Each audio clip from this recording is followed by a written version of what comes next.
খুবই গুরুত্বপূর্ণ 6টি সুন্নত যেটা পৃথিবীর অধিকাংশ সফল ও প্রোডাক্টিভ মানুষের নিয়মিত অভ্যাস ছিল। 1 নম্বরে হচ্ছে দ্রুত ঘুম থেকে ওঠা। আমরা সকলেই জানি যে দ্রুত ঘুম থেকে ওঠা খুবই গুরুত্বপূর্ণ কাজ, কিন্তু আমরা কেউ করি না। অথচ আল্লাহ নবী সাল্লাল্লাহু আলাইহি ওয়াসাল্লাম হাদিসের মধ্যে খুব স্পষ্ট করে বলেছেন যে আল্লাহুম্মা বারিক লি উম্মতি ফি বুকুরিহা, অর্থাৎ হে আল্লাহ তুমি আমার উম্মতের সকালটা মর্নিংটাকে বরকতপূর্ণ করো। এখন আপনি যদি ওই মর্নিংটাতে ঘুমায় থাকেন তাহলে কিন্তু আল্লাহ নবী সাল্লাল্লাহু আলাইহি ওয়াসাল্লাম যে দোয়াটি করেছেন ওই দোয়াটি আসলে আপনার কপালে জুটলো না, আপনার ভাগ্যে পড়লো না। সুতরাং সকালে ওঠাটা পৃথিবীর যে কোনো প্রোডাক্টিভ বা যে কোনো সফল মানুষের জন্য কিন্তু গুরুত্বপূর্ণ বৈশিষ্ট্য, যেটা আল্লাহ নবী সাল্লাল্লাহু আলাইহি ওয়াসাল্লাম করেও গেছেন এবং যারা সকালে উঠবে তাদের জন্য কিন্তু দোয়াও করে গেছেন। 2 নম্বর অভ্যাসটা হচ্ছে প্রায়োরিটাইজিং সালা, অর্থাৎ যথাযথ সময়ে নামাজ আদায় করে টাইমটাকে ম্যানেজ করে ফেলা। আমরা একটু ডিটেল বলি, বিস্তারিত বলি যে যদি আমরা একদম যেই টাইমে যেই নামাজ, যদি ওই টাইমে ওই নামাজটা ঠিকমতো পড়ে ফেলি তাহলে লক্ষ্য করে দেখেন আমরা কিন্তু আসলে অলস হওয়ার সুযোগ পাই না। যেমন একটু আলসেমি ধরে ফেলেছে, হয়তো কোনো নামাজের সময় হয়ে গেছে, আবার আমি একটা নামাজ যখন পড়তেছি ফিজিক্যালি আমার যখন মুভমেন্ট হচ্ছে, যখন ব্যায়াম হচ্ছে, তখন কিন্তু আমি যে কাজটা করতেছি আমার অফিসের কাজ, দুনিয়ার কাজ, সেটা আমি আরও গুরুত্বের সঙ্গে করতে পারছি, খুবই এনার্জেটিকলি আমি সেটা করতে পারছি। এই যে ঠিকমতো নামাজ পড়ার কারণে টাইমটা যে ম্যানেজ হয়ে যাওয়া, সময়টাকে যে ম্যানেজ করে ফেলা, এই চর্চা আল্লাহ নবী সাল্লাল্লাহু আলাইহি ওয়াসাল্লামের সুন্নতি জীবনে কিন্তু ছিল। এটাও আমরা পৃথিবীর সফল মানুষের জীবনেও আমরা দেখব যে টাইমটা তারা গুছিয়ে কাজ করতেন, যেটা আল্লাহ নবী সাল্লাল্লাহু আলাইহি ওয়াসাল্লামের জীবনী থেকে আমরা গ্রহণ করেছি। এবং 3 নম্বরটা হচ্ছে নিয়ত বা ইন্টেনশন বা ক্লিয়ারলি গোল সেট করতে পারা।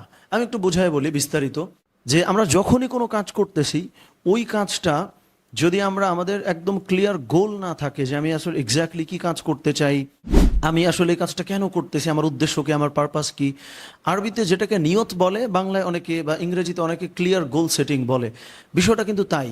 বুখারীর বর্ণনায় আল্লাহ নবী সাল্লাল্লাহু আলাইহি ওয়াসাল্লাম কিন্তু জানিয়ে দিয়েছেন যে ইন্নামাল আমালু বিন্নিয়াত, যে সমস্ত কাজ কতটা ভালো হবে, সমস্ত কাজ কি করে ঠিক হবে, শেষ হবে, সেটা নির্ভর করছে, ডিপেন্ড করছে আপনার যে নিয়ত আছে ওই নিয়তের উপরে।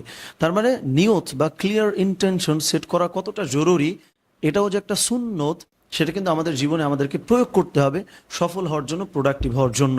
এবং 4 নম্বর অভ্যাসটা হচ্ছে বা সুন্নতটা হলো টাইম ব্লকিং বা স্ট্রাকচারাল ওয়েতে কাজ করতে পারা। আমি একটু বোঝাই বলি বাংলায় সুন্দর করে, যে ধরেন আমি কখন ফ্যামিলির সঙ্গে সময় কাটাবো, আমি কখন কোথায় ঘুরতে যাব, আমি কখন অফিসের কাজ করব, কখন কি কাজ করব, আমি কখন ক্লায়েন্টের সঙ্গে মিটিং করব, কখন আমি বই পড়বো, কখন স্টাডি করব, সমস্ত কিছুর জন্য কিন্তু আলাদা আলাদা সময় থাকতে হবে। সেটাও কিন্তু আল্লাহ নবী সাল্লাল্লাহু আলাইহি ওয়াসাল্লামের জীবনী থেকে আমরা পাই। কিভাবে পাই? দেখেন, আল্লাহ নবী সাল্লাল্লাহু আলাইহি ওয়াসাল্লাম ফজর নামাজ পড়ে সাহাবীদেরকে নিয়ে বসছেন, যে সাহাবীরা কি স্বপ্ন দেখছে সেটা জিজ্ঞেস করছেন।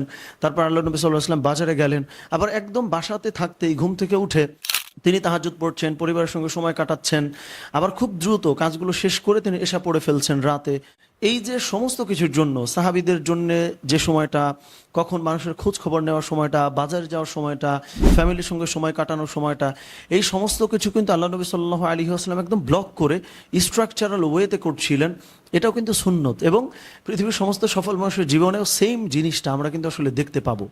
পরবর্তী সুন্নতটি বলার আগে আমি একটু জানিয়ে রাখি যে আপনি যদি আমার সঙ্গে লাইভ ক্লাসে বসে প্রোডাক্টিভ লাইফ উইথ সালাদ কোর্সটি করে নামাজের মাধ্যমে আপনার দুনিয়ার জীবনটাকে আরও সুন্দর ও সমৃদ্ধ করতে চান, তাহলে এখনই আমাদের কমেন্ট বক্সে বা ইনবক্সে আপনার হোয়াটসঅ্যাপ নাম্বার এবং লোকেশনটি দিন, অথবা আমাদের ডেসক্রিপশন বক্সেও আমাদের রেজিস্ট্রেশন লিঙ্কটা দেওয়া আছে, কমেন্ট বক্সেও দেওয়া থাকবে, সেখান থেকেও আপনি আমাদের সঙ্গে যোগাযোগ করে আমাদের এই কোর্সটি করতে পারেন ইনশাআল্লাহ। 5 নম্বর সুন্নত বা অভ্যাসটি হলো ফিজিক্যালি ফিট থাকা বা ব্যায়াম করা, শরীর চর্চা করা। দেখেন, আল্লাহ নবী সাল্লাল্লাহু আলাইহি ওয়াসাল্লাম একটা হাদিসে খুব স্পষ্ট করে বলেছেন যে আল মুমিনুল কওয়িয়্যু খায়রুম মিনাল মুমিনিদ দাঈফি, অর্থাৎ দুর্বল মুমিনের চেয়ে শক্তিশালী মুমিন উত্তম। এই যে আল্লাহ নবী সাল্লাল্লাহু আলাইহি ওয়াসাল্লাম অনুপ্রাণিত করছেন, ইন্সপায়ার করছেন যে তোমাকে ব্যায়াম করে করে শক্তিশালী হতে হবে, স্ট্রং হতে হবে। যেমন দেখেন, আল্লাহ নবী সাল্লাল্লাহু আলাইহি ওয়াসাল্লাম পাহাড়ে চড়েছেন, যুদ্ধে গেছেন। এই যে লড়াই করে যুদ্ধে গিয়ে আল্লাহ নবী সাল্লাল্লাহু আলাইহি ওয়াসাল্লামের যে শরীর চর্চা, আজকের দিনে আমরা কিন্তু সেটা করছি না, আমরা জাস্ট বসে বসে কাজ করে যাচ্ছি। এবং 6 নম্বর যে সুন্নত বা যে অভ্যাসের কথা আমরা বলবো সেটা হচ্ছে জীবনে প্রচুর শিখতে হবে, শেখার অভ্যাস বা চর্চা থাকতে হবে। দেখেন, আল্লাহ নবী সাল্লাল্লাহু আলাইহি ওয়াসাল্লাম অসংখ্য হাদিসে জ্ঞান চর্চা সম্বন্ধে বলেছেন। এবং আমরা যদি আল কোরআনের দিকেই দেখি, আল্লাহ সুবহানাহু ওয়া তাআলা একদম প্রথম যে আয়াতটি নাজিল করেছেন সেই আয়াতটি হচ্ছে ইকরা বিসমি রাব্বিকাল্লাযী খালাক। অর্থাৎ আল্লাহ সুবহানাহু ওয়া তাআলা শেখার প্রতিই কিন্তু গুরুত্ব আরোপ করেছেন। কোরআন নাজিল হয়েছে যখন একদম প্রথমেই, এবং হাদিসের মধ্যেও কিন্তু সেগুলো স্পষ্ট। আল্লাহ নবী সাল্লাল্লাহু আলাইহি ওয়াসাল্লাম সাহাবাদেরকে নিয়ে বসতেন, কথা বলতেন। আসহাবে সুফফা ছিল, যেখানে জ্ঞান চর্চা হতো, আলোচনা হতো।